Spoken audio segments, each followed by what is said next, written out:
What's going on, guys? This is LJ Lee from LJ Films and welcome back to another review. Today we're reviewing a product from JuicedLink.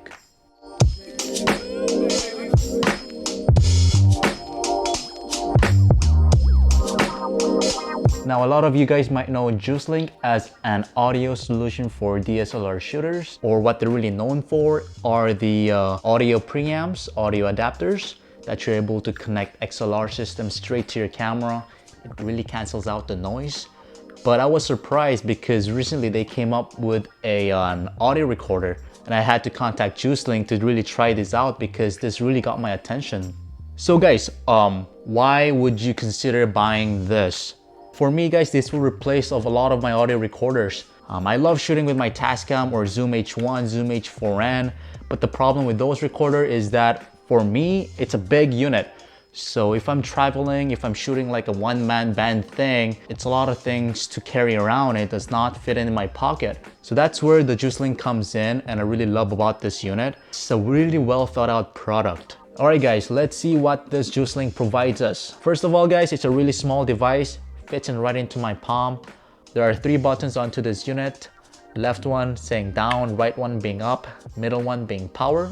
Next you see a mic jack, a headphone jack, and a screw where you're able to insert battery and SD card. More on that later on. For me, I have the version with the belt clip. I highly recommend you buying with the belt clip, and you attach that on there, screw that in, and you are able to mount this onto a belt. Love the design. It's a slick design overall. It's solid. It's meant to last. But personally for me, I hope this could have been more rounder shape so that it could have been more friendlier into our skin, probably to our clothes, because the edges are a bit sharp. And what really got my attention with this unit is the fact that you can have 10 more units of this on set. And the fact that it's really small, you can hide this everywhere you want. Think of it this way guys, having 10 lav mics on a wide shot, hidden at the back of a rock, the back of a car, picking up different sound sources and being able to mix them up in post.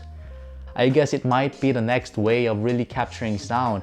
The fact that virtual reality is coming into the market, perhaps we need also a lot of surround 360 sound pickup sources. So to power up this unit, it's very simple.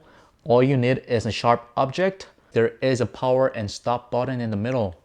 So you give that a press, here you go. And one thing I like about this is the fact that you can read it on a bright sunny day. So that was great. And you might be confused guys, what are these things? These are too old school. But guys, if you go through the settings, it really makes sense. Keeps it simple, it does not complicate you much. But bear with me here. First option you will see is probably the letter G. G means for gain. So this is where you're able to adjust your audio levels. If you want to increase your volume, decrease your sound, this is where you adjust them. And once you're in the menu guys, you can adjust by up or down, recording of your sound system. The closer I get, it actually shows you a peak meter. I'm not sure if you can see that. So the closer I go, it peaks. The farther I go, the lesser it peaks. Once you're done adjusting your audio, click them both again to get out of the menu.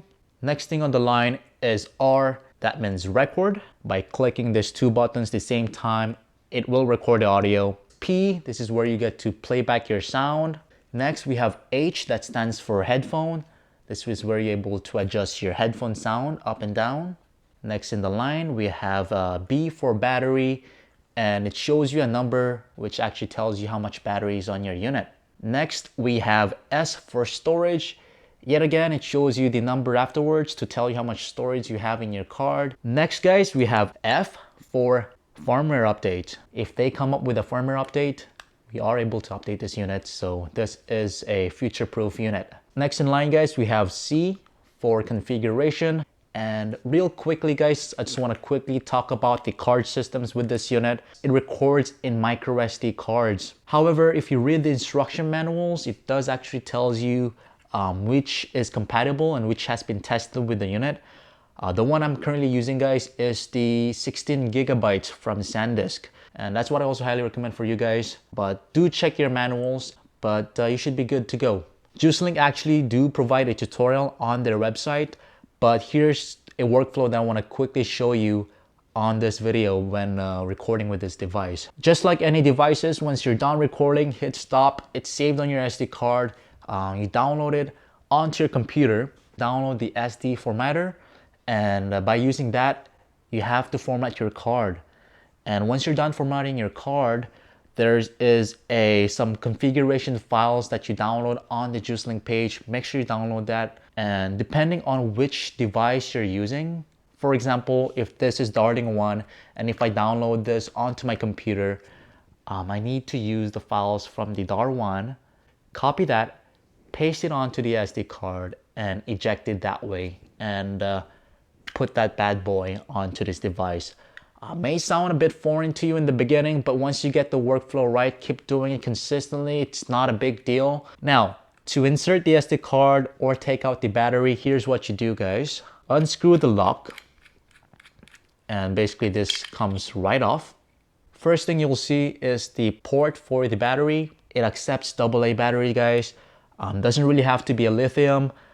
With just alkaline battery, the cheap batteries you find on a convenience store last me up to 9 hours. The battery level is pretty amazing. And next thing you'll see is a small, kind of like a tap that actually goes on the side. And essentially what it is really there to actually remind you the fact that you need to copy paste the config file, like I said before, because if you don't have the config file on your SD card, you won't be able to record sound. So please do keep that in mind, guys.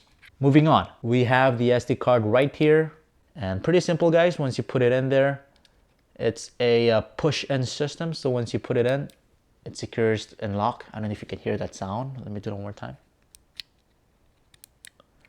Inside this unit, guys, it's transparent. You are able to see through the technical side of this unit, right? I don't know if this is a good thing, guys, because if you're shooting this in a rough environment, such as like a beach, where a lot of sands might go into your equipment, or possible salt water, perhaps that can be one thing to stay away from. So yeah, guys, that's one thing to probably be cautious about when carrying these devices. There you go, guys. That was my review for the JuicedLink. If you have any questions, guys, please do leave a comment down below. I really love using this system.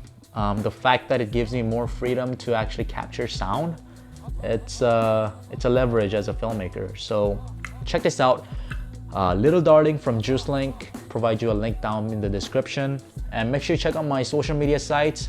That's where I post a lot of recent updates, such as unboxing, especially in my Snapchat.